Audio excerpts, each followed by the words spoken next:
Serial start होती है उस सीन से जहाँ पर शर्जीना अपने ससुराल वापस आ चुकी है। उसे घर में देखकर उसकी सास उसे ताना देती है, लेकिन उसी टाइम पर मुस्तफ़ा अपनी माँ को बताता है कि वो उसे लेकर आया है। माँ शॉक हो जाती है और चली जाती है। दूसरे सीन में हमें नताशा और अदील को दिखाया जाता है जो रेस्टोरेंट से बाहर निकल रहे हैं और शायद दोस्त बन चुके हैं। शर्जीना घर आकर अपने ससुर से मिलती है, उनकी खैरियत पूछती ही रहती है कि उसकी सास आकर अपने ससुर को उसके सोने का बोलती है। इस पर मुस्तफ़ा और शर्जीना उठकर चले जाते हैं। दोनों अपने रूम में आकर अपनी फीलिंग्स शेयर करते हैं। मुस्तफ़ा कहता है कि उसे अपनी ज़िंदगी अब शर्जीना के बिना अधूरी लगती है और वो अब कभी भी शर्जीना के बिना रहना सोच भी नहीं सकता। और दोनों एक दूसरे के साथ बहुत ही लवी डवी मोमेंट एंजॉय करते हैं। नेक्स्ट सीन हमें दिखाया जाता है सुबह का, जब शर्जीना नाश्ता निकाल रही होती है तो रुबाब वहाँ आती है और उसे घर वापस आने पर कमेंट करती है। तो शर्जीना उसे करारा जवाब देती है कि उसे तो आना ही था अपने घर, ये उसका घर है।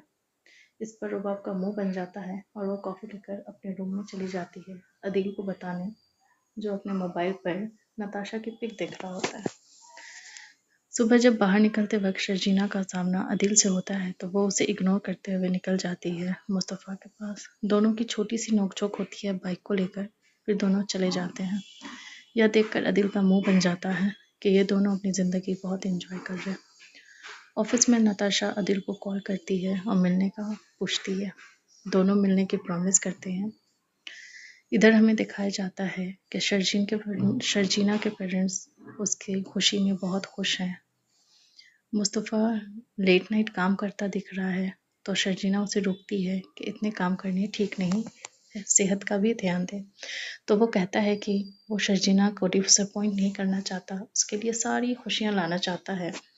जिस पर शर्जीना उसे बोलती है कि उसे कुछ नहीं चाहिए, वो दोनों एक दूसरे के लिए काफ़ी हैं, इससे ज़्यादा उसे कुछ नहीं।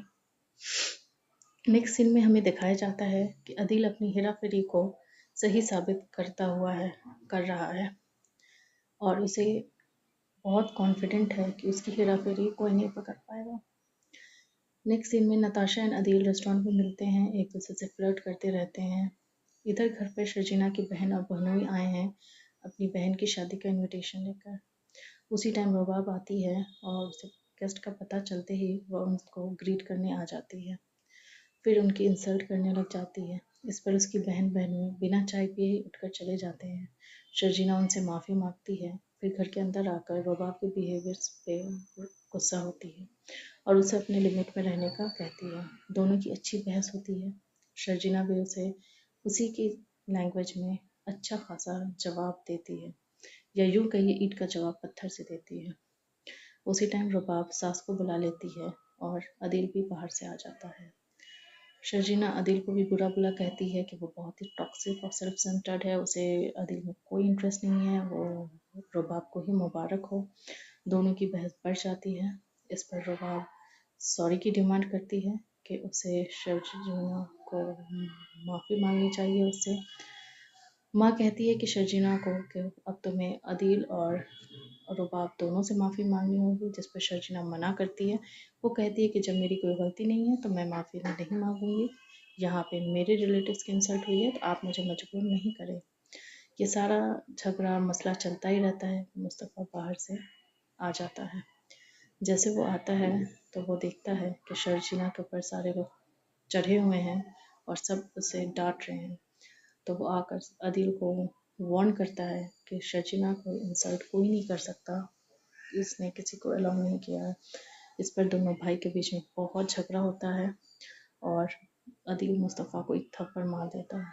मुस्तफ़ा बोलता है मैं चुप हूँ क्योंकि मैं आप लोगों की इज्जत करता हूँ, इसलिए नहीं कि मैं कमज़ोर हूँ, और अगर आज के बाद किसी ने भी शर्जीना की इंसल्ट की है तो मुझसे बुरा कोई नहीं होगा। और इतना कहने के बाद वो शर्जीना का हाथ पकड़कर उसे अपने रूम में लेकर चला जाता है। यहाँ पे हमारा एपिसोड ख़त्म होता है और नेक्स्ट एपिसोड्स में हमें देखना होगा कि आगे